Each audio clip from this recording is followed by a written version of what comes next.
दोस्तों आज हम बात करेंगे इंसॉल्वेंसी एंड बैंक्रप्सी कोड के बारे में। इंसॉल्वेंसी एंड बैंक्रप्सी कोड का सिग्निफिकेंस क्या है, कब लागू होता है, इस कोड को कब पार्लियामेंट ने बनाया, कब ये लागू हुआ और इसने इंसॉल्वेंसी और बैंक्रप्सी के प्रोसेस को किस तरह आसान बनाया है। मतलब यदि व्यक्ति कोई अपने आप को दिवालिया घोषित कर देता है तो उसकी प्रॉपर्टीज या उसकी एसेट्स को बेचकर या फिर उसकी प्रॉपर्टी और एसेट को यूज करके उसकी देनदारी किस तरह से उसका भुगतान किया जाता है, इसके बारे में आज हम जानेंगे। सुप्रीम कोर्ट ने हाल ही में एक डिसीजन दिया है।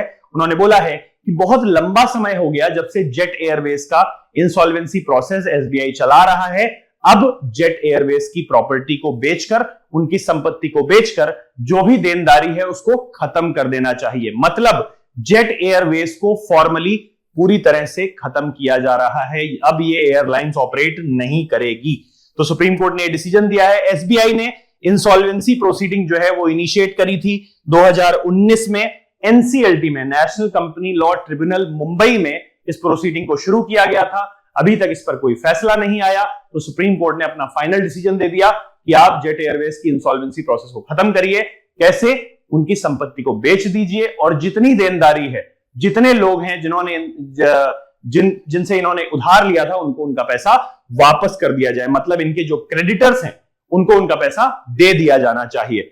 न्यूज में क्या है? न्यूज में यह है कि भाई ये जो रूलिंग आई है, नया सुप्रीम कोर्ट का वर्डिक्ट आया है, उसकी वजह से जेट एयरवेज ऑफिशियली एंड हो जाता है, क्योंकि सुप्रीम कोर्ट ने यह बोल दिया है कि अब इंसॉल्वेंसी प्रोसेस और आगे नहीं बढ़ाया जा सकता। इंसॉल्वेंसी एंड बैंक्रप्सी कोड इसीलिए लाया गया था जिससे कि यदि कोई व्यक्ति अपने आप को दिवालिया घोषित कर देता है तो 330 दिन के भीतर इस इंसॉल्वेंसी प्रोसेस को कंप्लीट कर लिया जाएगा और उसके बाद या तो उसकी संपत्ति को बेच दिया जाएगा या तो उस संपत्ति से आने वाली जो इनकम है, उसकी जो आय है, उससे जो उधार है उसको चुका दिया जाएगा। बट 330 दिन के अंदर ये इंसॉल्वेंसी का प्रोसेस फुलफिल नहीं हुआ। सुप्रीम कोर्ट ने अपना डिसीजन दिया कि बेच दो इनको। The insolvency and bankruptcy code is a comprehensive law which was enacted by government of India in 2016 में आया था। ये किस पर लागू होता है? रिजॉल्विंग कॉर्पोरेट इंसॉल्वेंसी, कॉर्पोरेट दिवालियापन और पर्सनल बैंक्रप्सी। मतलब एक इंडिविजुअल जब बैंकरप्ट अपने आप को घोषित करता है, दिवालिया घोषित करता है, तो उस पर भी ये लागू होता है। ऑल्दो इस लॉ की भी अपनी लिमिट्स है।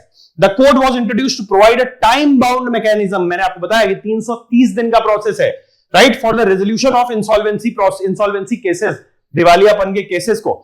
Ensuring that creditors claims are settled. Creditors कितने तरीके के होते हैं? आपको उधार देने वाले, आप एक कंपनी चला रहे हो तो आप कहां से उधार लेते हो? आप बैंक से उधार ले सकते हो, तो आपके फाइनेंशियल क्रेडिटर्स हुए। और आपके जो एम्प्लॉइज हैं जिनको आप सैलरी नहीं बांट पा रहे हो बिकॉज आप दिवालिया हो गए हो, तो वो आपके ऑपरेशनल क्रेडिटर्स माने जाते हैं, right. It also provides a clear framework for liquidation of companies that can not be rescued. अगर 330 दिन के भीतर यह इंसॉल्वेंसी प्रोसेस नहीं पूरा किया गया तो ऐसे में कंपनी को बेचा जा सकता है। ऑब्जेक्टिव्स क्या थे इसका पर्पस क्या था? Consolidate and amend existing laws. ठीक है, अब देखिए, सारफेजी अपने आप में एक एक्ट था, कई सारे लॉज को साथ में ले आए गए तो क्या बन गया? Insolvency and bankruptcy code. तो ये कहीं ना कहीं स्ट्रीमलाइन करता है कई सारे लेजिस्लेशंस को इन अ सिंगल फ्रेमवर्क। साथ ही साथ एक्सपेडाइट प्रोसेस है, जल्दी कंप्लीट होता है, 330 दिन की लिमिट है। सिंप्लीफाइड प्रोसेस है, एक प्रोसेस दे दिया गया है, उसी के थ्रू आपको गुजरना है। और साथ ही साथ आपको बता दिया गया है कि किन एजेंसीज के पास आपको जाना है शिकायत लेकर, कौन जा सकता है शिकायत लेकर, यह भी बता दिया गया। It will protect creditors interest. मान लीजिए किसी ने आपको उधार दे दिया, अब वो उधार उसको वापस नहीं मिला तो वो तो हर्ट होगा ना, उसका तो नुकसान हो जाएगा। तो ऐसे में हमें क्रेडिटर्स के इंटरेस्ट को बचाना है और उसको कौन करता है? उस काम को इंसॉल्वेंसी एंड बैंक्रप्सी कोड करता है। हमें कंपनीज को भी टाइम बाउंड मैनर में रिवाइव करना है। मान लीजिए हमारे देश में कुछ बहुत फेमस नाम है, उनको आप सभी जानते हो। There are 3 to 4 names, Nirav Modi, Mehul Choksi, Vijay Mallya. ये सभी लोग ग्लोबल फाइनेंशियल क्राइसिस, जब दुनिया में आर्थिक मंदी आई थी, उस समय इन्होंने हमारे बैंक से लोन लिया, क्योंकि बैंक से आम जनता लोन नहीं ले रही थी, तो बैंक ने बड़े खुश होकर इन सभी को लोन दिया और यह वो सारा का सारा लोन चोरी करके भाग गए बाहर, राइट।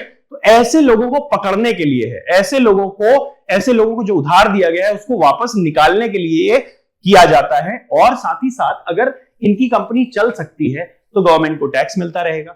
इनकी कंपनी अगर चल सकती है फर्दर तो हमारी जीडीपी में कंट्रीब्यूट करेगी।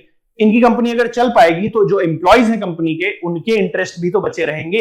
अगर सीधे कंपनी को बेच दिया गया तो गवर्नमेंट को मिलने वाला टैक्स बंद, जीडीपी ग्रोथ बंद और एम्प्लॉयज को मिलने वाली इनकम बंद। अब एम्प्लॉयज को नया घर ढूंढना पड़ेगा, नई कंपनी ढूंढनी पड़ेगी। साथ ही साथ it also promotes entrepreneurship, right? कि भाई अगर मैं बिजनेस स्टार्ट करता हूं और कल को मैं दिवालिया हो जाता हूं तो गवर्नमेंट एक उचित प्रोसेस के थ्रू मेरी कंपनी को चलवाएगी और मेरे इंटरेस्ट को सेफ रखेगी। ठीक है, प्रोसेस क्या है, वर्क किस तरीके करता है? मान लीजिए डिफॉल्ट हो गया, किसी एक बिजनेसमैन ने, किसी एक कंपनी ने लोन लिया और वो लोन वापस नहीं दे पाई, क्या होगा? Insolvency resolution will be initiated by debtor. जिसने लोन लिया था, जिसने डिफॉल्ट किया है, वो भी शुरू कर सकता है, और जिसका डिफॉल्ट किया है, मतलब मान लीजिए मैंने किसी बैंक से, एसबीआई से लोन लिया था, तो एसबीआई भी इस प्रोसेस को शुरू कर सकता है। डेटर और क्रेडिटर दोनों ही इस प्रोसेस को शुरू कर सकते हैं। एजुकेटिंग अथॉरिटी क्या होगी? कंपनी के लिए नेशनल कंपनी लॉ ट्रिब्यूनल होगा, नेशनल कंपनी लॉ ट्रिब्यूनल होगा, और इंडिविजुअल के लिए डेट रिकवरी ट्रिब्यूनल होगा, डीआरटी। अब इट विल अपॉइंट डीआरटी और एनसीएलटी क्या करेंगे? एक इंसॉल्वेंसी प्रोफेशनल, वो व्यक्ति ये अपॉइंट करेंगे जो ये देखेगा कि भाई क्यों ये कंपनी दिवालिया हो गई, उसके बारे में पूरी की पूरी इन्वेस्टिगेशन करेगा। इन्वेस्टिगेशन करके ये कमेटी ऑफ क्रेडिटर्स, जिसमें अधिकतर फाइनेंशियल क्रेडिटर्स होते हैं, जिन्होंने पैसा उधार में दिया है, फाइनेंशियल क्रेडिटर्स होंगे, कमेटी ऑफ क्रेडिटर्स को कॉन्स्टिट्यूट करेगा। मान लीजिए एक कंपनी है जिसने 3-4 बैंक से लोन लिया हुआ है, तो ऐसी कमेटी ऑफ क्रेडिटर्स बन जाएगी, और वो कमेटी ऑफ क्रेडिटर के साथ मिलकर एक ये रेजोल्यूशन प्लान जो है वो प्रिपेयर करेंगे। ये रेजोल्यूशन प्लान जो है वो अगर अप्रूव हो गया कमेटी में, तो ये एनसीएलटी को दिया जाएगा, राइट? एनसीएलटी के सामने जाएगा, एनसीएलटी इसको अप्रूव कर सकती है, एनसीएलटी इस रेजोल्यूशन प्लान को कह सकती है कि बकवास, राइट? अगर ये रेजोल्यूशन प्लान पूरी तरीके से अप्रूव होता चला जाता है तो कंपनी की इंसॉल्वेंसी प्रोसेस को फुलफिल हो गया मतलब, और ये रेजोल्यूशन प्लान अगर फेल हो जाता है तो कंपनी लिक्विडेशन में चली जाएगी, करेक्ट? इंसॉल्वेंसी एडजुडिकेशन प्रोसेस क्या है? इंडिविजुअल इंसॉल्वेंसी के दौरान और इंसॉल्वेंसी ऑफ पार्टनरशिप फर्म्स के दौरान डेट रिकवरी ट्रिब्यूनल में हमें जाना है। अगर वहां से बात नहीं बनती है तो हम अपील के लिए डेट रिकवरी एपिलेट ट्रिब्यूनल में जा सकते हैं। डेट रिकवरी एपिलेट ट्रिब्यूनल के डिसीजन से भी अगर हम सेटिस्फाइड नहीं है तो हम सुप्रीम कोर्ट में जा सकते हैं, राइट? दूसरी तरफ अगर इंसॉल्वेंसी लिमिटेड लायबिलिटी एलएलपी में है, लिमिटेड लायबिलिटी पार्टनरशिप में है, या फिर कॉर्पोरेट इंसॉल्वेंसी है, तो ऐसे में हमें एनसीएलटी में जाना है, हमें एनसीएलटी में न्याय मिलेगा।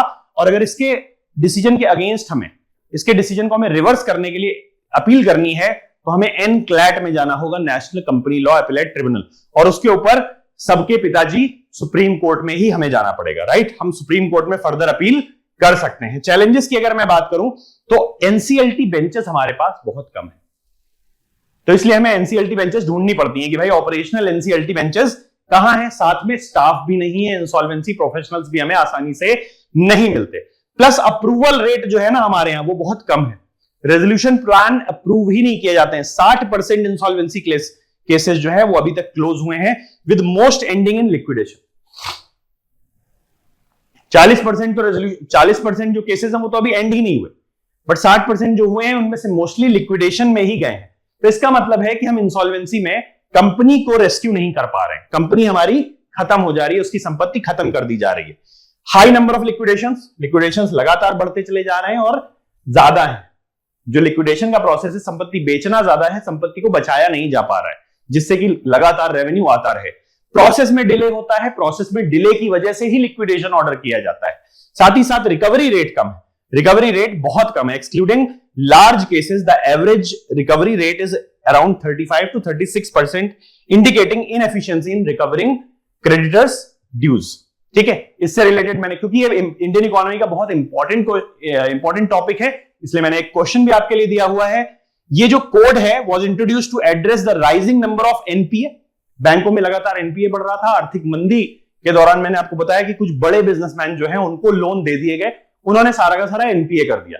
तो NPAs जो हुए हैं उनको कम करने के लिए इंसॉल्वेंसी एंड बैंकरप्सी कोड आया, and to streamline the insolvency resolution process in India. जबकि हालांकि challenges such as delays, high liquidation rates and low recovery rates persist, critically analyse हमें करना है इफेक्टिवनेस ऑफ आईबीसी, किस तरह इंसॉल्वेंसी एंड बैंक्रप्सी कोड जो है इससे प्रीवियस लॉज जैसे कि सारफेजी हुआ करता था उससे किस तरह से बेहतर है। क्या इंसॉल्वेंसी एंड बैंक्रप्सी कोड आने के बाद से रेजोल्यूशन आसानी से हो रहा है? दिवालियापन जो घोषित कर देते हैं लोग, क्या उनसे क्रेडिटर्स का जो लॉस हुआ है, उधार देने वाले जो लोग हैं उनका लॉस हुआ है, क्या उनके उधार उन तक पहुंच रहे हैं? क्या पर्पस फुलफिल हो रहा है? I hope this was an informative video for all of you UPSC aspirants and the other people as well, right? For more such informative videos, do connect to the channel, subscribe to the channel. Thank you.